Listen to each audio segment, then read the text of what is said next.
Good to see me, not good to see me out. Yes. No, no, no. हाँ. Good to see you out once again. Again. Tell us something like it's been like 1 week. Yes. Last Friday को काफी कुछ हुई और ये week पूरी चर्चा उस पे ही रही। चर्चा उसी पे हुई How मुझे. do you see this 1 week? I think इस वीक मुझ में जब से बाहर आई हूँ मैं सिर्फ सबसे बात ही कर रही हूँ, सबको सुन रही हूँ. तो कहीं ना कहीं बहुत डिसअपॉइंटेड थी जब आप भी मुझे मिले थे इमिजिएटली उससे, तब मैं बहुत डिसअपॉइंटेड थी. अब एक बेटर स्पेस में हूँ. अब जब मैंने इतने लोगों से बात की, सबके ओपिनियंस सुने, जब सब तब मुझे लगा कि नहीं यार, मैं कहीं गलत नहीं गई हूँ. मैंने अपना गेम जैसे मैं थी वैसे ही खेला. लोगों ने मुझे पसंद किया मेरी डिग्निटी, मेरी ग्रेस के लिए. और जिस बात का खिस्सा इतना बड़ा मुद्दा बना, जब मैंने पब्लिक ओपिनियन लिया, तो आई थिंक पब्लिक, आज के ऑडियंस बहुत समझदार है. क्योंकि मैं कल भी रेडियो इंटरव्यूज़ पे थी, मैंने बहुत सारे कॉल्स लिए, बहुत सारे लोगों से डायरेक्टली बात की, आम जनता से जो स्टेशन पे थी, रोड पे थी. वो लोग भी समझते हैं कि ये एक टास्क था और आकांक्षा ने एक टास्क दिया और अपना 100% दिया. तो इसीलिए मुझे लगता है कि मैं जिस ट्रैक पे थी, जो मैं सोच रही थी, वो सही है. मैंने अपना टास्क अच्छे से किया, 100% दिया.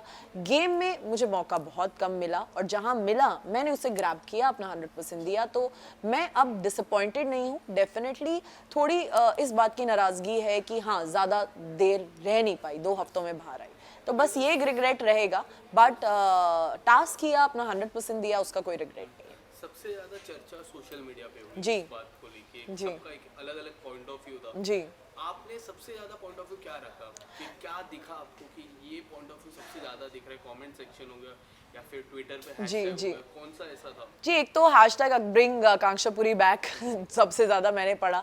और टास्क को लेके लोगों का ये ओपिनियन कि ये एक टास्क था. और मैंने जो सबसे ज़्यादा बैक टू बैक पढ़ा कि ये था कि अगर ये गलत था तो ये दिखाया क्यों गया. ये चीज़ बैक टू बैक सब कमेंट्स में भी लोग बोल रहे थे. क्योंकि जद वाला जो डिस्कस हुआ, जो उन्होंने पैंट नीचे की थी, उसको ब्लर कर दिया गया, वो दिखाया नहीं गया इतना पब्लिक को. तो मैं आंखों के सामने मैंने देखा, इसलिए मुझे इतना पता है कि क्या क्या हुआ. पर जब मैंने भी टेलीकास्ट देखा तो वो इतना कुछ दिखाया ही नहीं गया, ब्लर कर दिया गया है. बट हमारा किस का टास्क तो प्रॉपर दिखाया गया. और पहले भी सीजन्स में काफ़ी कुछ मेरे फैंस ने मुझे कमेंट किए थे, उन्होंने कुछ क्लिप्स भी शेयर की थी पहले के कुछ टास्क की, जिसमें बिग बॉस का अनाउंसमेंट आ जाता था जब वो हद से पार हो जाता था कि ये टास्क को अब यहीं रोक दिया जाए. और वो टास्क वहीं रोक दिया जाता था कि कुछ ज़्यादा हो रहा होता था या कुछ ऐसी चीज़ जो बिग बॉस के हिसाब से गलत होती थी, वो टास्क को वहीं रोक दिया जाता था. काफ़ी फैंस ने मुझसे ये सब चीज़ें शेयर की. तब मुझे भी ये लगा कि अगर ये कुछ गलत हो रहा था तो तब वो अनाउंसमेंट क्यों नहीं आया. और ये हम लोग तब भी एक्सपेक्ट कर रहे थे कि अगर कुछ भी गलत होगा, जब एक छोटी सी माइक के लिए, माइक ठीक से पहनो, माइक गिर गया है आपका, इंग्लिश में बात मत करो, ये छोटी छोटी बातें जब बिग बॉस हमें टोक देते हैं, तो अगर कोई हम इतना बड़ी गलती कर रहे हैं तो बिग बॉस हमें क्यों नहीं टोकेंगे. और पहले के सीजन्स में टास्क को बीच में रोका गया है, बहुत से टास्क बीच में रुके हैं, काफ़ी सीजन्स में ये हुआ है. तो ये टास्क क्यों बीच में नहीं रुका? ये टास्क अगर इतना गलत था तो बिग बॉस ने क्यों नहीं रोका? तो ये सब बातें मुझे फैंस ने भी कही, मैंने बहुत सारे मैसेजेस पढ़े, पुराने सीजन्स के ऐसे कुछ क्लिप्स देखे, तब मुझे लगा कि यार, मैं जो सोच रही हूँ वही जनता भी सोच रही है. अगर जब मुझे कई हद तक एक बात ऐसी लगी कि जी. आपको जो कहते हैं ना, सफाई का मौका नहीं मिला. जी. सलमान जी. सर को भी, सलमान सर से बात करने का भी मौका नहीं मिला. बात- सलमान सर ने एक पॉइंट रखा, लोगों से माफी मांगी, उनकी जी. फिल्मों की चर्चा हुई, बट आपके एंड से कोई ये बात कितना नहीं. अनफेयर लगा आपको? ये मुझे डेफिनेटली, मैं बात करना चाहती थी, प्लस वो मेरा आखिरी दिन था घर में. मैं कुछ बात करके निकलना चाहती थी, मैं सलमान सर से कुछ बात करना चाहती थी, मैं हाउसमेट्स को बाय तक कहने का मौका नहीं मिला. और जब सफाई का भी, और सलमान सर बहुत क्लियर कर देते हैं जब कोई बीच में बात करने की कोशिश करता है, तो जब मैं आपसे बात करूं तभी आप बात करें. तो ऐसा नहीं होता कि सलमान सर बात कर रहे हैं और मैं बीच में बोलना चालू कर दूं. मुझसे आप बात तो करिए, मुझे बोलिए, तो मेरे तक आइए. तो मुझसे सिर्फ एक क्वेश्चन उन्होंने पूछा कि आकांक्षा, क्या ये आपने पहले किया है? मैंने उन्हें बोला कि हाँ, मैंने अपनी सीरीज़ में ये किया है, बस. उसके अलावा फिर वो किसी और से बात करने लग गए, तो मुझसे उनकी कोई बात ही नहीं हुई. मैं एटलीस्ट एक्सपेक्ट कर रही थी, जब मेरा एविक्शन का अनाउंसमेंट हुआ था, मैं एक्टिविटी रूम में थी, जो बीबी वर्व का, जहाँ पे टास्क हो रहा था, बीबी वर्स का, तो वहाँ पे मुझे लगा था अब मुझे शायद कुछ बात में जाते जाते एक मैसेज दे पाऊंगी हाउसमेट्स को या सर को. बट सर ने बोला कि आकांक्षा, तुम एविक्ट हो चुकी हो, and best of luck for your life, all the best for your future work. और स्क्रीन बंद हो गई. तो मैं बस ऐसे किया, ऐसे किया, ऐसे किया, सब बंद, लाइट्स बंद, दरवाज़ा खुला, क्रू आए और मुझे ले गए। तो मुझे मौका ही नहीं मिला। मैं हाउसमेट्स को एक बार बाय बोलना चाहती थी, मैं अभिषेक को एक बार बाय बोलना चाहती थी, मैं मनीषा को थैंक यू बोलना चाहती थी, बट मुझे कुछ भी नहीं बोलने का मौका मिला। इतना तो मैं डिजर्व करती थी, आप एक थैंक यू ही बोलने देते मेरे को, मेरे कुछ उन लोगों को जो अंदर थे। तो मुझे बहुत बुरा लगा, बहुत बुरा लगा। ऐसा नहीं लगा कि जैसा ये सजा क्यों आपको? मुझे ऐसा या लगता है कि अगर सजा देनी है तो जे को भी देनी चाहिए। बिल्कुल जे ने ये हफ्ते कुछ अलग ही खेल रहा है। जे, अगर मैं इसकी चर्चा मैं करूँ, जी पर जी ये जो इविक्शन था, या क्या आपको लगता है वो और यही किसके वजह से ये इविक्शन बहुत हद तक पॉसिबल हुआ? डेफिनेटली मुझे ऐसा लगता है। और मैंने जो आपने जो पूछा मुझसे फैंस के मैसेजेस में एक ही मैसेज जो रिपीटेड था कि डे 1 से Akanksha Puri you were targeted, day 1 से आकांक्षा वाज टारगेटेड, ये टारगेटेड डे 1 से, स्टेज से, ये सब बैक टू बैक मेरे सारे फैंस के मैसेजेस थे। और मुझे लगा जब जज ने पैंट्स नीचे करी, जब उसने अपना बट क्रैक दिखाया इतना टीवी पे, तब उसको जेल भी नहीं भेजा गया। आप चलिए, अगर उस टाइम इमीडिएट पनिशमेंट तो हो सकती थी ना एक बिग बॉस का। जब मैंने अपने इमोशन एक्सप्रेस किए थे खाने को लेके, मैं रोई थी, जिसमें कि मैंने तो कोई ऐसा गलत एक्ट भी नहीं कर दिया था, बस अपने एक्सप्रेशन आंसुओं के जरिए दिखाए थे, उसमें भी मुझे जेल भेज दिया गया था फेक बोल के। तो यहाँ एक ऐसा एक्शन जिसका पूरे हाउसमेट्स ने, एक भी ऐसा नहीं था उसमें, कोई लड़का कोई लड़की नहीं थी जिसने ये बोला हो कि हाँ जब तुमने ये पैंट नीचे करके सही किया, सबने उन्हें बोला था कि आपने गलत किया, पूरे हाउसमेट्स ने बोला था।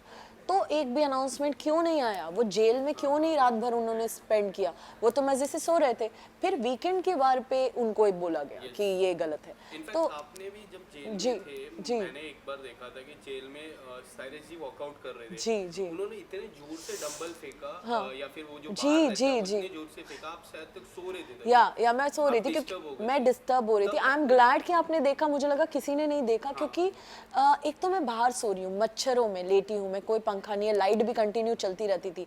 सारे सर सुबह जल्दी वर्कआउट करते हैं, सबके उठने से पहले 5 बजे 5:30 बजे वर्कआउट करते हैं। मुझे फाइनली बड़ी मुश्किल से, और उस दिन रात भर मुझे बुखार था, बहुत बुखार हो गया था, पर मैंने बिग बॉस को मेडिकल रूम कॉल नहीं किया, वहाँ फर्स्ट एड बॉक्स में डोलो और फीवर की दवाई थी, वो मैंने लेके खा ली। और एलेग्रा, मुझे क्योंकि पूरे बॉडी में हीट बॉयल्स हो गए थे, मैं 2 दवाइयाँ लेके लेटी थी, मुझे फाइनली नींद आई थी 1 घंटे पहले ही। तो ज़ोर ज़ोर से उन्होंने अपने वो पटके बाहर, क्योंकि वो वर्कआउट कर रहे थे। तो मुझे बहुत बुरा लगा कि यार उन्होंने वो लिटरली, मैंने बोला भी कुछ लोगों को हंसी मजाक में, जैसे एक गाय को घर से बाहर फेंक देते हैं और 2 बार चारा डाल देते हैं, वैसा सा ट्रीटमेंट हो रहा था मेरे साथ। और 2 ही बार मुझे खाना अलाउड था जेल में, बीच में आप कुछ और खा पी नहीं सकते। तो 2 बार, और वो भी सादा खाना होना चाहिए, तो एक सब्जी रोटी मुझे वो लोग दे देते थे या दाल चावल दे देते थे 2 बार। उसके अलावा नाश्ता नहीं, अगर नाश्ता है तो डिनर नहीं, आप चूज़ करिए, कोई भी 2 मील आप खा सकते हैं। तो मैंने लंच और डिनर चूज़ किया था।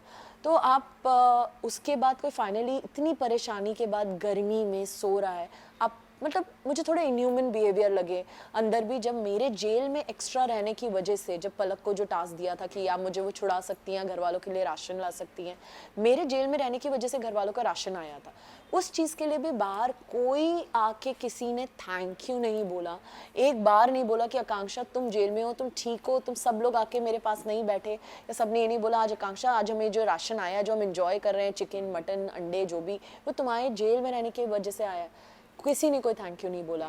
सबका बिहेवियर बहुत अजीब था मेरे तरफ, तो मुझे बहुत बुरा लगा इस बात का। मुझे यहाँ पे सो सॉरी, या ये जो हफ्ता आया, जी। जो कैप्टेंसी का टास्क जी। आया, जब जिया एक कुर्सी में बैठी है जहाँ पे लोगों को उसको परेशान करना और कुर्सी से उनको उठाना है, बेबी का, अभिषेक और जो रानी है, वो तीनों लगातार कोशिश कर रही है, बट जे उनको सपोर्ट कर रहा है, जे उनको सबको इवेल बुला रहा है, उनको सपोर्ट कर रहा है। ऐसा नहीं लगता कि जिस तरह आप इवेक्ट हुए उसके बाद ये मंडे, ट्यूसडे, वेडनेसडे, थर्सडे और आज फ्राइडे, जी ये जितने भी दिन गए हैं, उनका कई हद तक जिया को लेके एक नजरिया बदल गया है। जी। जो नजरिया आपके साथ था, अब वो जिया के साथ है। ये इस पे आप क्या कहना चाहोगे? जी, मुझे लगता है कि सब हर हफ्ते सब अपना अपना एक टारगेट चूज कर लेते हैं। अब आकांक्षा पुरी तो है नहीं, अभी मैं बहुत ही इजी टारगेट थी सबके लिए, सब एक पीछे ही पड़े हुए थे मेरे, अब नहीं है। तो डेफिनेटली मुझे भी लगता है कि अब वो फिर अभी जिया नहीं होंगी, अगले हफ्ते कोई और होगा। तो देखिए ये तो गेम में चेंज होता रहेगा, बट मुझे फिर भी जो मैंने भी टास्क थोड़ा बहुत देखा, मुझे लगा कि पहले हम इतने सीजन्स इस शो के देख चुके हैं, बहुत ही इजी लग रहा है मुझे। सब लोग ऑल आउट जा ही नहीं रहे हैं, बहुत आराम से चीज़ें कर रहे हैं, बहुत ध्यान से, बहुत ही इजी चल रहा है। बहुत कुछ हुआ है पहले के टास्क में, तो लोग अपना पता नहीं क्या क्या करते थे, कितनी चोटें लगी हैं लोगों को, बट यहाँ पे तो मुझे ऐसा कुछ होता हुआ दिख नहीं रहा। और जिया अगर टारगेटेड हैं तो वो उस कुर्सी पे बैठी है तो ऑब्वियसली उन्हें करेंगे, तो इसमें मुझे ऐसी कोई बड़ी बात नहीं लगी। आकांक्षा, क्या लगता है जब जे या ये जो रीयूनियन होता है, जब बहुत सारी रीयूनियन पार्टीज होती है, जब जे आएगी, जब आप पहली बार आप टकराओगे तो किस तरह की बातें होगी, उस किस को लेके बातें होगी, या फिर आप बात करने की सामने से कोशिश करोगे, क्या आप उनको वेट करोगे वो करे? जी, मैं देखना चाहती हूँ कि उनका बिहेवियर अब क्या होगा, क्योंकि पहले 3-4 दिन तो बहुत ही रोमांटिक बिहेवियर था, बहुत ही ज़्यादा वो अटेंशन दे रहे थे, मुझे भी वो बहुत अच्छे लग रहे थे, तो काफ़ी मुझे लग रहा था कि शायद ही अगर ऐसे ही हैं तो आगे कुछ बिल्ड हो सकता है। और मैं थोड़ा उस स्पीड पे चल रही थी, वो तो रॉकेट की स्पीड पे चल रहे थे, पर उन्होंने तो 2-3 दिन में शादी की बात हो गई, इंडियन वेडिंग हो गई। मैंने अविनाश और फलक को भी बोला था, बाहर बैठे थे, मैंने बोला था यार मुझे लड़का बहुत पसंद है, जैसा ये है जेंटलमैन, अगर ये ऐसा ही है, बट लेट्स सी, मैं बाहर देखना चाहूंगी कि ये कैसा है। बट 3-4 दिन बाद वो चेंज हो गए थे, जैसे वीकेंड पे उन्हें बोला गया था कि एंगल तो अच्छा नहीं लग रहा, मनीषा वाला अच्छा लग रहा है, तो वो चेंज हो गए, फिर वो मेरे आसपास भी नहीं थे, तब वो गेम खेलने लग गए मुझे लगता है, या वो पहले खेल रहे थे, मैं बहुत कंफ्यूज्ड हूँ उनको लेके। बट अगर वो वैसे ही हैं जैसे वो 3-4 दिन शुरुआत में मेरे साथ थे, तो मुझे वो बहुत पसंद है। मैं चाहूँगी कि वो मुझसे बात करें और मैं उनसे बात करना चाहूँगी। फिर अदरवाइज जो मैंने टेलीकास्ट में देखा पीछे से, जो मेरे बारे में बिचिंग कर रहे थे या जो जैसे फ्लिप हुए, अगर वैसे जद हैं तो मुझे नहीं लगता मुझे कोई इंटरेस्ट होगा उनसे आगे कुछ खास बात करने में। एक लास्ट सवाल, ये हफ्ते काफी लोग नॉमिनेट हुए, जी। सिर्फ पूजा मैम और अभिषेक को छोड़ के, क्या लगता है ये हफ्ते कौन बाहर आएगा? और आपके हिसाब से विनर आपने पहले ही कह चुके हैं, फिर जी। से पूछूंगा, क्या लगता है? देखिए, जो मेरे टॉप 2 हैं वही टॉप 2 नॉमिनेटेड नहीं है। मेरे टॉप 2 पूजा मैम और अभिषेक हैं, और डेफिनेटली मुझे लगता है अभिषेक के हाईएस्ट चांसेस है गेम जीतने के, बट पूजा मैम बहुत अच्छा गेम खेल रही हैं, बहुत अच्छा। सबसे अच्छा मुझे उनका गेम लगता है क्लेवरनेस में, बहुत ही शार्प तरीके से क्लेवरली सबको अपने साथ करते करते करते वो आगे चल रही हैं और नॉमिनेट भी नहीं हुई। ये हफ्ते कौन नॉमिनेट? ये हफ्ते बहुत लोगों के चांसेस हैं जाने के, बट मुझे लगता है कि सारे सर ज़्यादा कुछ कंट्रीब्यूट कर नहीं रहे इस गेम में। तो पहले भी मुझे लगा था कि उनका कंट्रीब्यूशन थोड़ा कम है, वो बहुत पर्टिकुलर है, सुबह 5 बजे मुझे जिम करना है, मुझे अपना अंडा चिकन मटन चाहिए, तो ये वो कहीं ना कहीं भूल गए हैं कि वो बिग बॉस के घर में आए हैं, किसी वेकेशन पे नहीं आए हैं, तो बहुत पर्टिकुलर है चीज़ों को लेकर। और गेम में उनका कंट्रीब्यूशन मुझे बाकी लोगों के, चलिए कोई नेगेटिव है, कोई कुछ है, पर कोई कुछ तो है उनका कंट्रीब्यूशन। और साइरस सर को हमने सालों से देखा है, बकरा में, इसमें उसमें, बहुत ही अलग एक्सपेक्टेशन थी उनसे। मुझे लगता है वो मुझे काफ़ी वीक लगते हैं, और मुझे लगता है कि वो शायद निकलने के चांसेस उनके ज़्यादा हैं। Thank you so much Akanksha, and all the best for your career. Thank you so much, thank you. बहुत जल्दी मिलते हैं, बहुत कुछ आ रहा है, मेरा सॉन्ग रिलीज हो रहा है, मेरी सीरीज रिलीज हो रही है, तो आप लोगों से सपोर्ट एक्सपेक्ट करती हूँ, and thank you for loving me. Thank you so much. Thank you.